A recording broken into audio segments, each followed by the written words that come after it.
नमस्ते बच्चों। अब तक हम लोग 3 लेसन्स कंप्लीट कर चुके हैं, है ना। आज अब हमारा चौथा लेसन है। वो लेसन का नाम तुम कब जाओगे अतिथि, ये कहानी। अब इसमें इनके लेखक शरद जोशी जी हैं। यहाँ पर देखो, प्रस्तावना प्रसंग, ये इसमें मेहमान जो हमारा होता है वो जान से प्यारा होता है। ठीक है, ये जो है गीत है, तुम लोग भी जानते होगे। ये मेहमान जो हमारा होता है वो जान से भी प्यारा होता है, ये गीत है। और इसके सामने जो है एक तस्वीर, इसको भी तुम देखो। यहाँ पर तुम कब जाओगे अतिथि, और अतिथि के बगल में क्या है? प्रश्नवाचक चिन्ह, क्वेश्चन करता है। यह व्यक्ति, बैठा हुआ व्यक्ति, यहाँ पर इस व्यक्ति से पूछता है कि भाई आप कब जाओगे। और ये सोया हुआ जो व्यक्ति है वो कौन है? सोया हुआ व्यक्ति कौन है? आराम से सोया हुआ है, कौन है वो? अतिथि है। ठीक है, या अब ये कहता है कि यहाँ बहुत अच्छा लगता है। तब इस पिक्चर में और ये गीत में कितना अंतर है देखो। यहाँ पर हम लोग मेहमान से क्या तात्पर्य है? मेहमान का तात्पर्य मतलब मेहमान का क्या अर्थ होता है? उसका अर्थ होता है अतिथि, गेस्ट, है ना। अब गीत की पंक्तियों और चित्र के भाव की तुलना में अगर हम दोनों का तुलना करते हैं तब ये दोनों जो है विरोधी भाव हैं। इस गीत की पंक्तियां और ये चित्र दोनों जो है बहुत ही अलग हैं। गीत में मेहमान को प्राणों से भी प्यारा मानने का संदेश देता है, जबकि चित्र में व्यक्ति अतिथि के आतिथ्य से परेशान है। यहाँ पर है, गीत में क्या कहता है कि मेहमान जो है प्राणों से भी प्यारा होता है, लेकिन एक व्यक्ति जो है उसके अतिथि से बहुत परेशान है ना। क्यों परेशान है? क्योंकि आज के समाज में मेहमान को पहले की तरह आदर नहीं मिलता है। क्यों नहीं मिलता है, ये भी तो एक प्रश्न है। आज के समाज में मेहमान को पहले से भी अधिक, है ना, पहले की तरह वैसा उतना अधिक आदर सम्मान उसका नहीं होता है। पहले एक ज़माना था, पहले जो है वो हमारी संस्कृति, हमारी सभ्यता है कि हमारे घर जो भी लोग आते हैं तो हम उनको भगवान का स्वरूप मानते हैं, इसलिए उनको बहुत अधिक उनका आदर सत्कार करते थे। लेकिन आज क्यों नहीं वैसा होता है? क्योंकि आज महंगाई बहुत बढ़ गई है। लोगों को अपना खर्च ही चलाना बहुत मुश्किल होता है। अपने परिवार को चलाना, अपने परिवार को संभालना, बच्चों को संभालना, है ना, घर के खर्च जो है ये बहुत ही मुश्किल है। तो और उसके बावजूद अगर कोई आ जाए मेहमान तो उसके लिए तो और अधिक आदर सत्कार करना होगा, है ना, उसके लिए और ज़्यादा पैसे खर्च होंगे। इसीलिए कोई भी व्यक्ति जो है अपने घर किसी मेहमान का आना पसंद नहीं करते हैं, और इसलिए आज मेहमान का आदर पहले की तुलना में कम हो गया है। अब आइए इन कवि परिचय हम देखते हैं। शरद जोशी। शरद जोशी का जन्म 21 मई सन 1931 को हुआ और जन्म स्थान इनका मध्य प्रदेश के उज्जैन शहर में। उनकी मृत्यु 5 सितंबर सन 1991 को मुंबई में हुई। उनका जन्म स्थान कहाँ है? मध्य प्रदेश के उज्जैन शहर में हुआ और उनकी मृत्यु 5 सितंबर सन 1991 बम्बई में हुई। इन्होंने लेखन को ही आजीविका के रूप में अपना लिया। हाँ, वे हिंदी के प्रतिष्ठित व्यंग्यकार हैं। प्रमुख व्यंग्य रचनाएं परिक्रमा, किसी बहाने, जीप पर सवार इल्लियां, तिलस्म, राह किनारे बैठे, दूसरी सतह, प्रतिदिन, इनकी प्रमुख रचनाएं। और 2 व्यंग्य नाटक भी हैं, वो है अंधों का हाथी और एक था गधा। उनकी भाषा अत्यंत सरल, सहज और चोटीली है। मुहावरों और हास्य परिहास के कारण इनकी रचनाएं अधिक रोचक बनी हैं। इन्हें सन 1990 में पद्मश्री सम्मान से सम्मानित किया गया। उनकी मृत्यु 1 साल पहले, उनकी मृत्यु कब हुई? 1991 में, और उनको पद्मश्री से सम्मानित कब किया गया? 1990। 1 साल पहले उनको पद्मश्री अवार्ड भी उनको मिला। अब देखें, तुम कब जाओगे अतिथि। ये पाठ जो है एक व्यंग्य रचना है ना। इसके व्यंग्यकार कौन है? शरद जोशी जी हैं। ठीक है, वे हिंदी के एक प्रतिष्ठित व्यंग्यकार हैं। इसमें उन्होंने एक मध्य वर्गीय परिवार, मतलब मिडिल फैमिली वाले, जिस तरह हम लोग सभी एक मध्य वर्गीय लोग ही हैं, परिवार में ही हैं। तो मध्य वर्गीय परिवार में अतिथि के आगमन से, मतलब जब एक अतिथि हमारे घर आते हैं, है ना, होने वाली समस्याओं पर व्यंग्य किया है।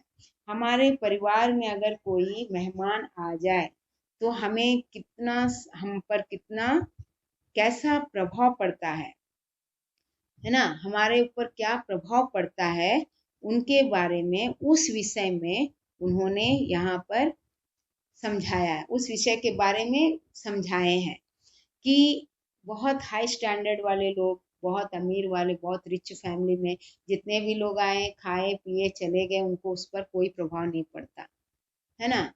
लेकिन हमारे जैसे मध्य वर्गीय लोग, हम सभी तो मिडिल फैमिली वाले हैं, है ना। तो इस मिडिल फैमिली वाले लोगों पर ही अपना घर खर्च चलाना एक ही थोड़ा मुश्किल है, नहीं भी है, जैसा भी है, हम लोग एक मध्य वर्गीय लोग जो है एक लेवल में हम लोग चले जाते हैं।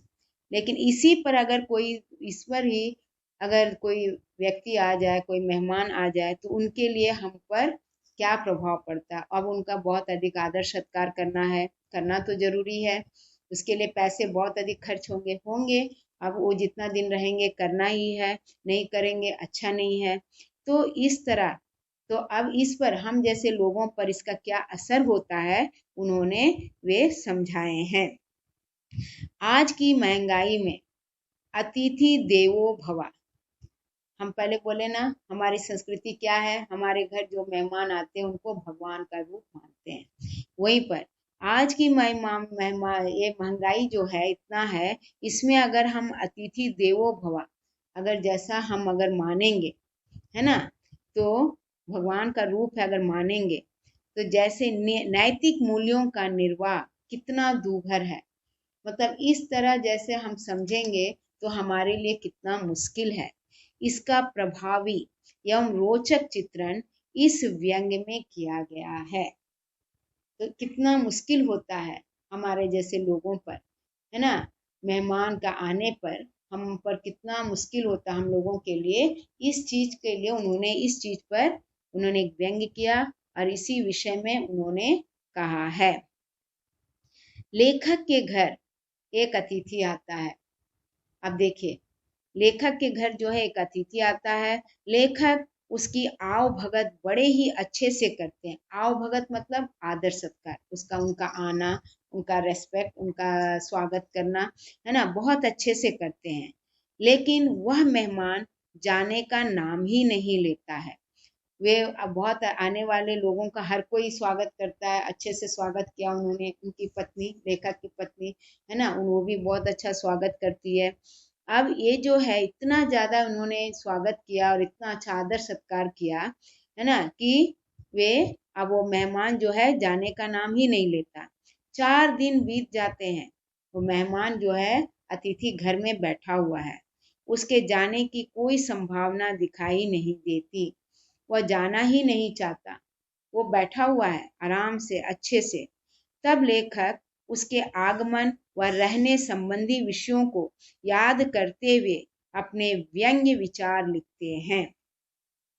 है ना। इस तरह उनका स्वभाव देखते हैं। 4 दिन तक उन्होंने बहुत अच्छा खिलाया पिलाया, अच्छा एकदम पुलाव बिरयानी सब बनाए, है ना। पहला दिन बहुत अच्छा, चार चार तीन तीन तरकारियाँ बहुत ज़्यादा, और उनको घुमाया गया, बाहर ले गए, पिक्चर ये सब वो सब दिखाए उनको, बहुत ज़्यादा उनका स्वागत किया, अच्छा से खिलाया। तो इस तरह उन्होंने, इस तरह खिलाने के बाद 4 दिन बीत गए, वो जाना ही नहीं चाहता। तब उसकी संभावना, अब उसके जाने की कोई संभावना नहीं है। अब उसका वैसा आचरण, उसका व्यवहार नहीं है कि वो नहीं, अतिथि नहीं कहता है कि अब मैं चला जाऊंगा। वो आराम से बैठा है, खा रहा है, सो रहा है, रेस्ट ले रहा है।